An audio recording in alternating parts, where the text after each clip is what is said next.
श्रीगुरुभ्यो नमः। हरिः ओम्।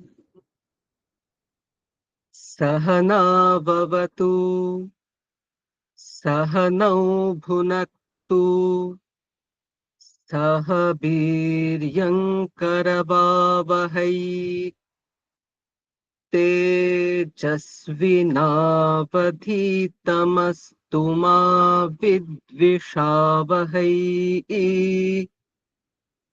ॐ शान्ति शान्ति शान्तिः। ॐ शन्नो मित्रः शं वरुणः शन्नो भवत्वर्यमा शन्न इन्द्रो बृहस्पतिः शन्नो विष्णुरुक्रमः। नमो ब्रह्मणे नमस्ते वायो त्वमेव प्रत्यक्षं ब्रह्मासि त्वामेव प्रत्यक्षं ब्रह्म वदिष्यामि ऋतं वदिष्यामि सत्यं वदिष्यामि तन्मामवतु तद्वक्तारमवतु अवतु माम् अवतु वक्तारम्। ॐ शान्ति शान्ति शान्तिः। ॐ भद्रं कर्णेभिः शृणुयाम देवाः भद्रं पश्येमाक्षभिर्यजत्राः स्थिरैरङ्गैस्तुष्टुवागंसस्तनूभिः व्यशेम देवहितं यदायुः स्वस्ति न इन्द्रो वृद्धश्रवाः स्वस्ति नः पूषा विश्ववेदाः स्वस्ति नस्तार्क्ष्यो अरिष्टनेमिः स्वस्ति नो बृहस्पतिर्दधातु। ॐ शान्ति शान्ति शान्तिः। ॐ यश्छन्दसां वृषभो विश्वरूपः छन्दोभ्योऽध्यमृतात् सम्बभूव समेन्द्रो मेधया आस्पृणोतु अमृतस्य देवधारणो भूयासम् शरीरं मे विचर्षणम् जिह्वा मे मधुमत्तमा कर्णाभ्यां भूरिविश्रुवम् ब्रह्मणः कोशोऽसि मेधया पिहितः श्रुतं मे गोपाय। ॐ शान्ति शान्ति शान्तिः। ॐ मधुवातार्तायते मधुक्षरन्ति सिन्धवः माध्वीर्नः सन्त्वोषधीः मधुनक्तमुतोषसि मधुमत्पार्थिवगं रजः मधुद्यौरस्तु नः पिता मधुमान्नो वनस्पतिर्मधुमागम् अस्तु सूर्यः माध्वीर्गावो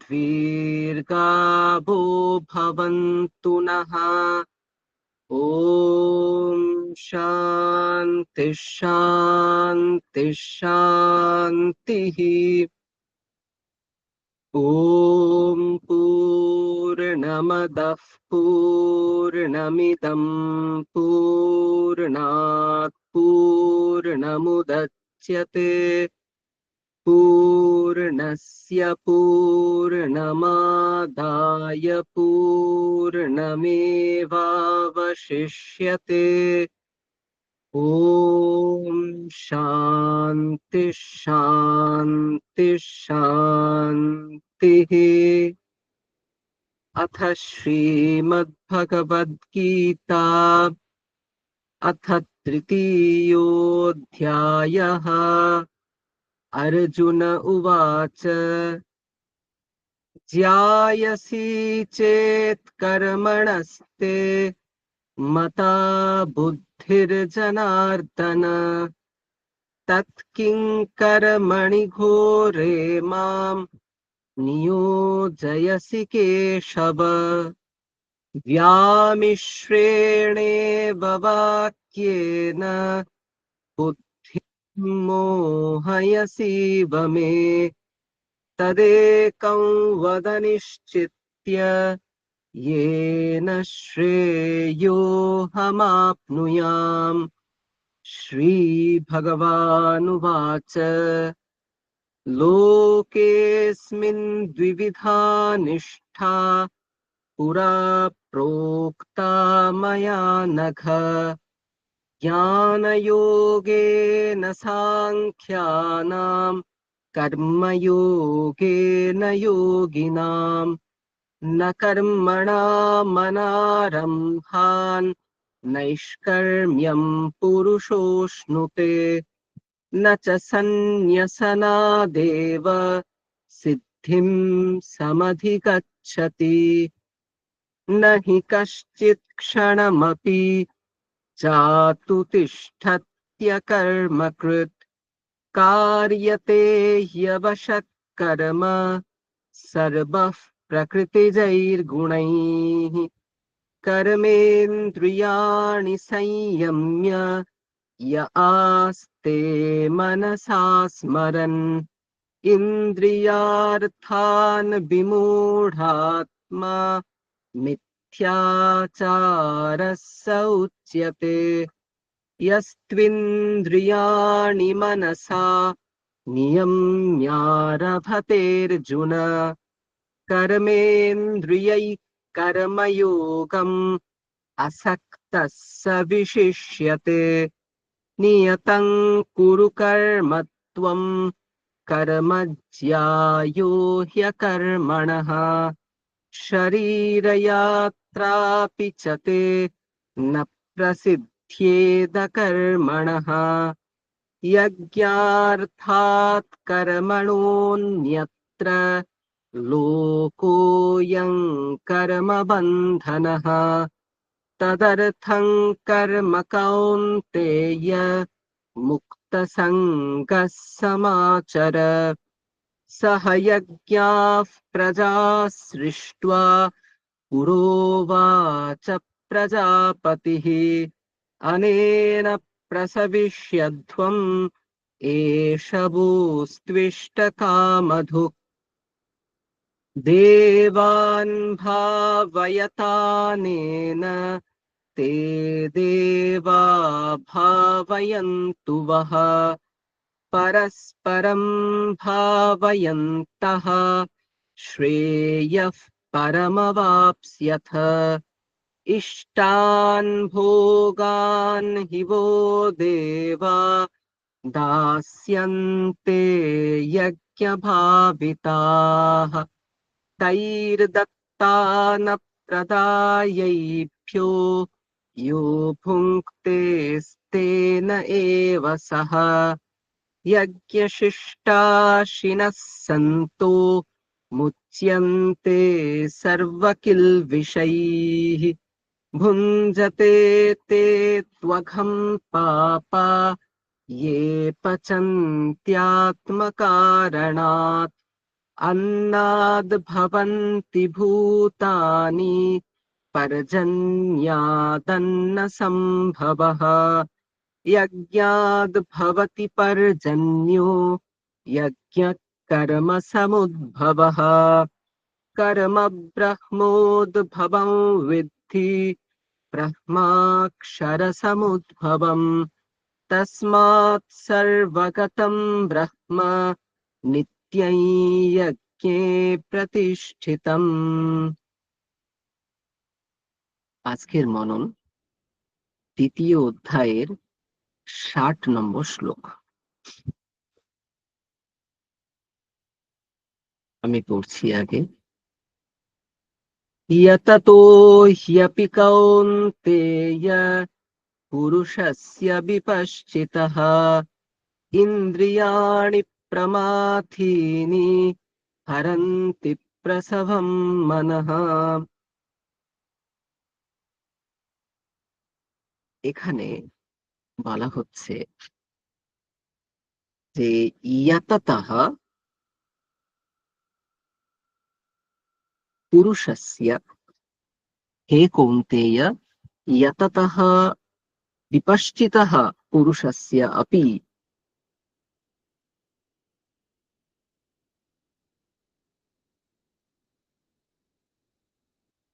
प्रमाथीनि ইন্দ্রিয়াণি মনঃ প্রসভম হরন্তি।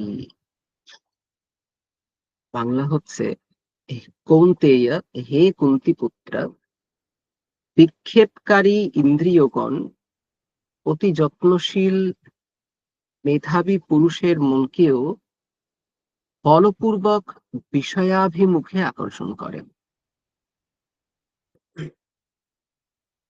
এখানে বলা হচ্ছে, প্রথমত কৌন্তেয়, তিনি কুন্তির পুত্র অর্জুন, তার উদ্দেশ্যে এই কথা বলা হচ্ছে। কি বলা হচ্ছে? যে প্রসভম মনঃ হরতি। প্রসভম মানে বলপূর্বক, বলপূর্বক মনকে হরণ করে। কারোকে হরণ করা মানে কি? কারোকে হরণ করা মানে তার স্বাভাবিক গতি প্রকৃতিকে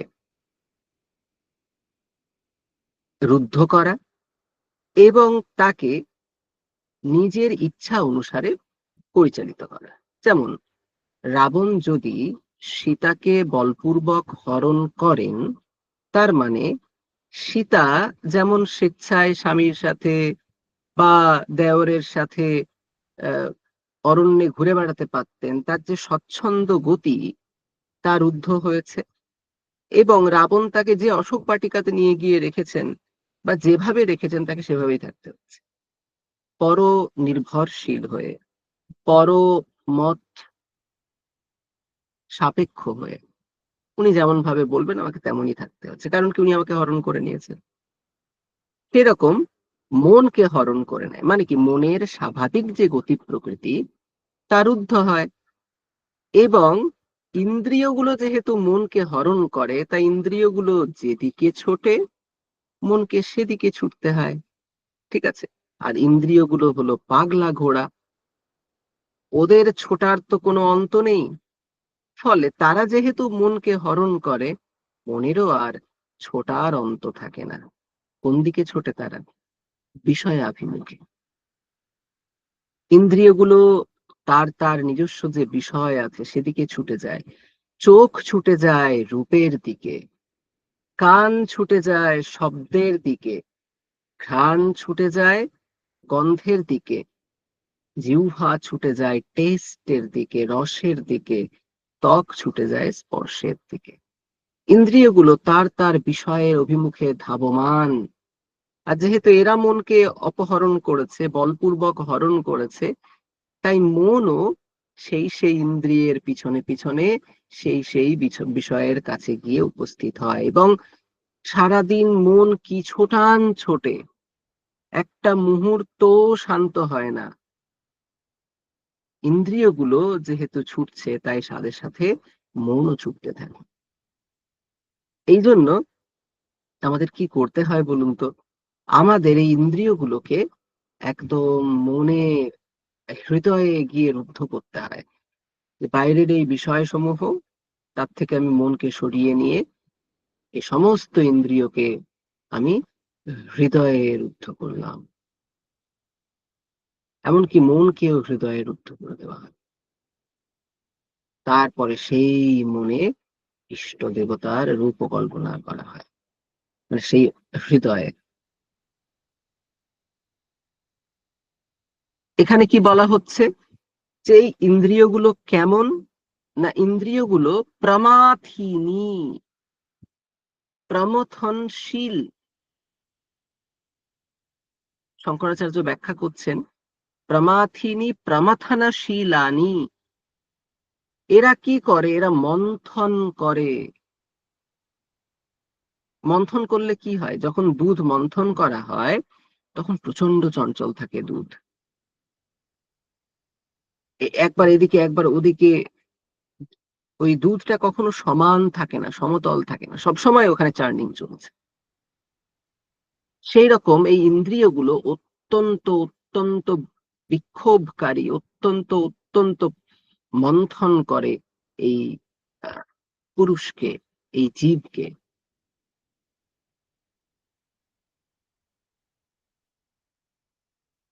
এবং আমাদের না হয় ইন্দ্রিয়গুলো অত্যন্ত প্রমথনশীল, আমাদের না হয় ইন্দ্রিয়গুলো অত্যন্ত চঞ্চল, আমাদের না হয় ইন্দ্রিয় মনকে বলপূর্বক হরণ করে এবং নিজের পিছনে পিছনে যেতে বাধ্য করে।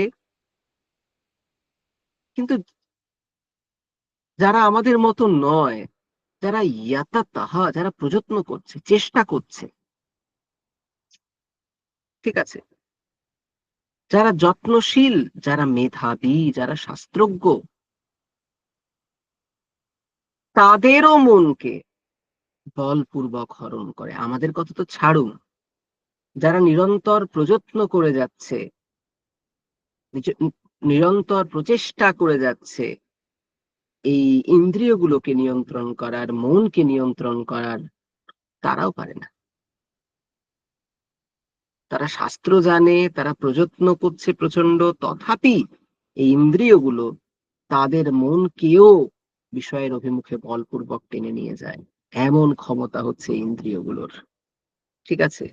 সুতরাং যদি কারোকে স্থিতপ্রজ্ঞ হতে হয়, যার প্রসঙ্গ এখন চলছে, সেই স্থিতপ্রজ্ঞ হওয়ার জন্য ইন্দ্রিয়গুলোকে অবশ্যই নিয়ন্ত্রণ করতে হবে। ইন্দ্রিয়গুলো নিয়ন্ত্রিত না হলে মনকে নিয়ন্ত্রণ করা বড়ই কঠিন, ঠিক আছে। তো এই জন্য ইন্দ্রিয়গুলোকে আগে নিয়ন্ত্রণ করতে হবে। তাহলে কি হবে? ইন্দ্রিয়গুলো মনকে বলপূর্বক বাইরের বিষয় সমূহে টেনে নিয়ে যেতে পারবে না, ঠিক আছে। তো এই হচ্ছে আমাদের একটি মনন। আমরা দুটো করে শ্লোক মনন করছি, কারণ আমরা মাঝে বেশ কিছু মনন করিনি, তাই। তো এবারে আমরা এই ৪৯ শ্লোকটিও মনন করব। কি বলা হচ্ছে এখানে? দূরেণৈহ্যবরং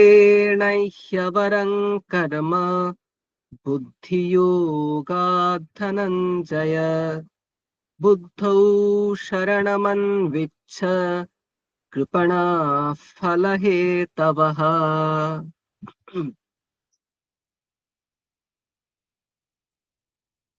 এখানে কি বলা হচ্ছে? যে হে ধনঞ্জয়,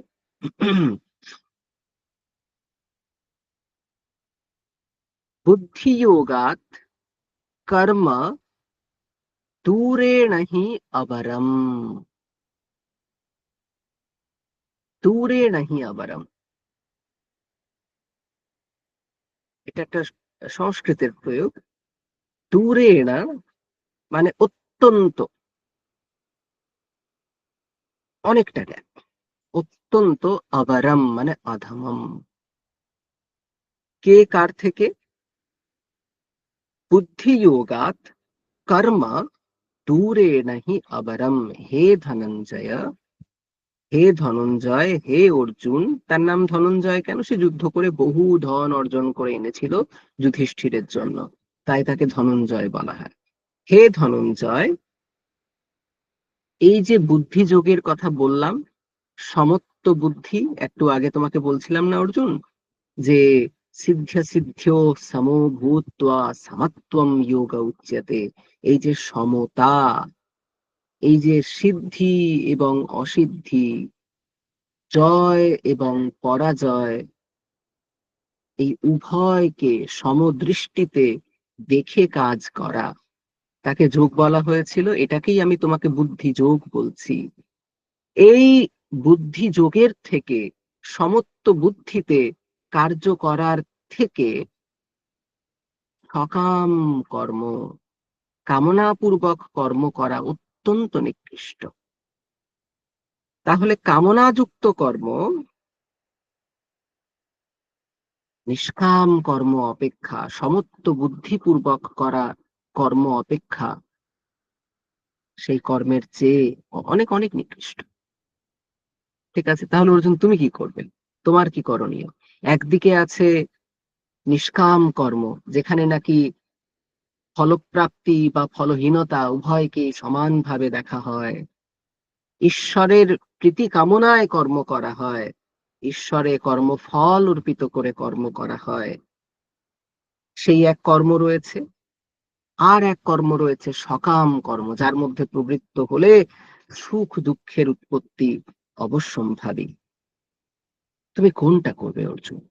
তখন উনি নিজেই বিধান দিচ্ছেন, বুদ্ধ শরণমন্বিচ্ছ ফলহে তবঃ কৃপণাঃ।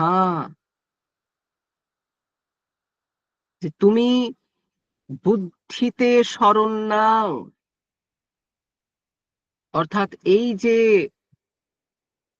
সমত্ব বুদ্ধির কথা বললাম, সেই সমত্ব বুদ্ধিকে তুমি আশ্রয় করো। তুমি নিষ্কাম কর্ম আচরণ করো, কামনা শূন্য হয়ে সমত্ব বুদ্ধিকে আশ্রয় করে তুমি কর্ম করো। কারণ কি জানো অর্জুন? ফালা হে তবহ, যারা ফলপ্রাপ্তির হেতু হয়। কারা ফলপ্রাপ্তির হেতু হয়? যারা ফলের কামনা করে তারা ফলপ্রাপ্তির হেতু হয়। তো যারা কর্মের ফল কামনা করে, যারা কর্মফলের প্রাপ্তির কারণ হয়, জানো তো অর্জুন, তারা কৃপণাহা, তারা হলো দীন, তারা হলো হীন।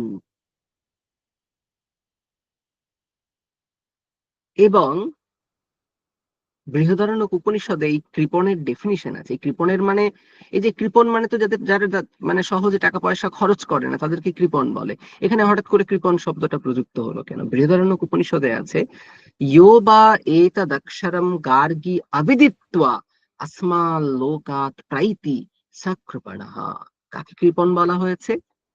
হে গার্গী, যাজ্ঞবল্ক্য বলছেন, হে গার্গী, যে ব্যক্তি এই অক্ষর ব্রহ্মকে, অক্ষর মানে যার ক্ষয় হয় না, যে ব্যক্তি এই অক্ষর ব্রহ্মকে না জেনে ইহলোক থেকে চলে যায়, অর্থাৎ যারা ব্রহ্ম প্রাপ্তির জন্য সামান্যতম প্রচেষ্টা করে না, যে ব্রহ্ম প্রাপ্তির প্রথম ধাপটাই হচ্ছে নিষ্কাম কর্ম, যারা নিষ্কাম কর্ম আচরণ করে না, যারা ব্রহ্ম প্রাপ্তির জন্য প্রচেষ্টা করে না, তারা হলো কৃপণ। এখানে কৃপণ মানে কিপটে সেই অর্থে নয়, এখানে কৃপণ মানে হীন অর্থে। দেখো, একটা অপরচুনিটি ছিল নিষ্কাম কর্ম আচরণ করার, এবং সেই নিষ্কাম কর্ম আচরণের মাধ্যমে চিত্তশুদ্ধি হতো, এবং সেই শুদ্ধ মনে সে শ্রবণ মনন নিদিধ্যাসন করে ব্রহ্মতত্ত্বকে জানতে পারতো। দেখো, সে করলো না। তাহলে আমরা তাকে কি বলবো? তাকে আমরা কৃপণ বলবো। নীতি শতকম বলে একটা সুন্দর আহ গ্রন্থ আছে ভর্তৃহরির। সেখানে বলা হচ্ছে যে यस्त्वात्ममुक्तौ न यतेत मूढधीः स हि आत्महासन् বিনিহন্তি असद्ग्रहात्। বলা হচ্ছে যে নিজের মুক্তির জন্য প্রচেষ্টা করে না, সেই আসলে আত্মহা। সে আসলে নিজেকে হত্যা করছে, মানে সুইসাইড করছে, মোদ্দা কথা। সে আসলে নিজেকেই হত্যা করছে। কেন?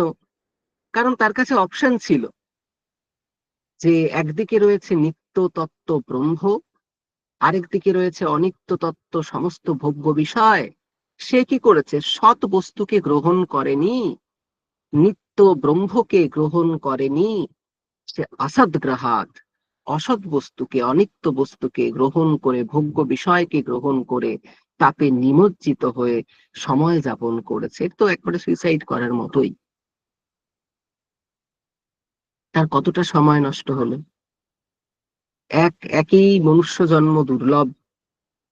সেই মনুষ্য জন্ম পেয়ে মুক্তির জন্য সে কোনো প্রচেষ্টাই করলো না। সে এই সংসারের কাদা জলে কাদা মেখে খেলতেই থাকলো। সে একবার এর থেকে বেরিয়ে যাওয়ার তাগিদ অনুভব করলো না।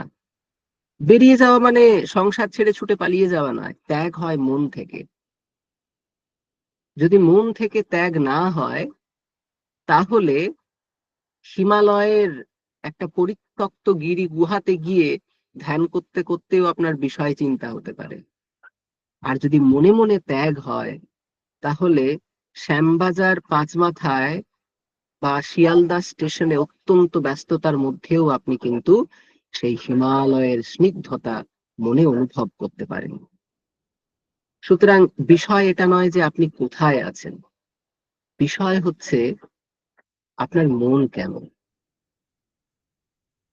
সুতরাং আমরা যেন কৃপণ না হই, আমরা যেন সকাম কর্মে প্রবৃত্ত হয়ে আমাদের নিষ্কাম কর্মকে অবলম্বন করে নিজের স্বরূপকে উপলব্ধি করার যে সুযোগ ছিল, সেই সুযোগকে যেন হেলায় না হারাই। তাহলে আমরা কি করব? আমরা ঈশ্বরার্পণ বুদ্ধিতে কর্ম করব। আমাদের সমস্ত কর্মগুলো ঈশ্বরমুখী হবে। আমাদের সমস্ত কর্মগুলো আমাদের ইষ্ট দেবের বা ইষ্ট দেবীর আরাধনা হয়ে যাবে। আমাদের কাছে আমাদের কর্মই হবে পূজা। এবং আমাদের দিনগুলো এর মাধ্যমে অত্যন্ত সুন্দর হয়ে উঠবে। তার কারণ আমরা যে কাজগুলোকে অবহেলা করতাম, যে কাজগুলোকে আমরা গুরুত্ব দিতাম না, এখন সমস্ত কাজকে আমরা গুরুত্ব দেব। কারণ এটা ঈশ্বরের উপাসনা, তাকে তো অবহেলা করা যায় না। আমরা ঈশ্বরকে সব থেকে ভালো ফলটা দিই, সব থেকে ভালো ফুলটা দিই। আমাদের কর্ম তো এক একটা কর্ম তো এক একটা ফুল, যা আমি ঈশ্বরের চরণে অর্পণ করছি। ফলে সেই ফুলটা যেন অত্যন্ত সুন্দর হয়। আমি যে কাজ করব, I will do my best, not for anything, অন্য কোনো কারণে নয়। I will do for its own sake. কর্ম আমি করব কর্মেরই জন্য, আর কোনো উদ্দেশ্য নেই। ঈশ্বরের কাছে অর্পণ করছি, তো সব থেকে ভালোভাবে করব। ধরুন আজকে আমি কলেজ যাব, আমি কলেজ গিয়ে যখন ক্লাসে ঢুকবো, আমি হৃদয়ে সেই ভাবটা নিয়েই ঢুকবো যে আমার আজকে এই যে ক্লাসটা, এটা একটা ঈশ্বরের চরণে অর্পিত ফুল। আমি তাকে কত সুন্দর করতে পারি, আমি সুন্দরভাবে একটা ক্লাস নেব। আমার আজকে যদি একটা কোনো প্রোগ্রামের ভ্যালিডিক্টরি সেশন থাকে, যেটা আছে আজকে, আমি সেটা এত সুন্দরভাবে সাজাবো, এমন সুন্দরভাবে তাকে পরিচালনা করব, যেন আমি ঈশ্বরের চরণে একটা ফুল অর্পণ করলাম। তো সমস্ত কর্মগুলো আমাদের কাছে ইম্পর্টেন্ট হয়ে ওঠে। বা আমি বাজার করতে যাচ্ছি, সেটাকেও আমি এত শ্রদ্ধার সাথে নেব যে যেন আমি ঈশ্বরের চরণে আরেকটা ফুল অর্পণ করলাম। তখন প্রত্যেকটা কর্ম সুন্দর হবে, অবহেলা আসবে না কর্মে, কর্মে অনীহা আসবে না। এবং প্রত্যেকটা কর্ম আপনার আপনার ইহলৌকিক এবং পারলৌকিক উভয় বিধ সমৃদ্ধির কারণ হবে। আমরা হাফ হার্টেড কোন রকম ভাবে কর্ম করি, তো আমাদের অ্যাটিটিউডটাই নষ্ট হয়ে যায় কর্মের প্রতি। কিন্তু যখন আপনি এভাবে কর্ম করবেন, তখন আপনার আউটওয়ার্ড যে নয়েজ গুলো, সেগুলো বন্ধ হয়ে যায়। নয়েজলেস একটা ডে আপনি ফিল করতে পারবেন, যে মন সাত পাঁচ চিন্তা করেনি এই কর্মে কি হবে কি না হবে, ও কি বলবে সে কি বলবে, নোবডি ম্যাটার্স। কারণ আমি পুরোটাকেই তো ঈশ্বরের চরণে অর্পণ করেছি। তো তখন কর্ম অন্য ধরনের হয়ে যায়, প্রত্যেকটা কর্ম আনন্দের কারণ হয়, তখন অবহেলা আসে না, তখন অলসতা আসে না। বেশ, আমরা যেন খুব সুন্দরভাবে খুব মন দিয়ে কাজ করি সারাদিন। তো আর আমি সময় নেব না, এরপরে আপনারা প্রাত্যহিক ধ্যান, জপ, শরীরচর্চা ইত্যাদির মাধ্যমে আজকের সুন্দর দিন শুরু করুন। সকলকে সুপ্রভাত।